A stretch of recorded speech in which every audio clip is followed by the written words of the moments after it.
मैं पूरा बताऊंगा।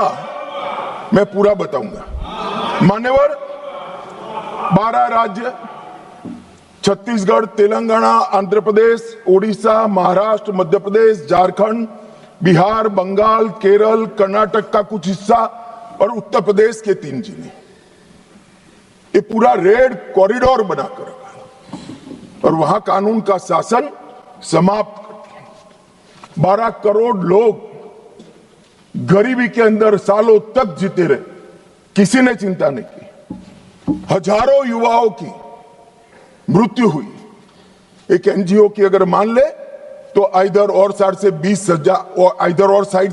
20,000 युवा मारे गए। कई पूरा जीवन दिव्यांग बन गए, अपाहिज बन गए, नर्क का जीवन जी रहे हैं और उनके तक विकास भी नहीं पहुंचा। मान्यवर, कौन जिम्मेदार है इसके लिए?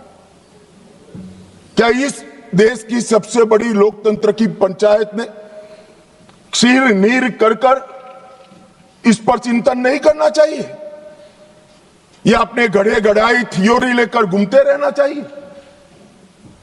मैं बाद में बताता हूं कि नक्सलवाद का मूल कारण विकास की डिमांड नहीं है, एक आइडियोलॉजी है।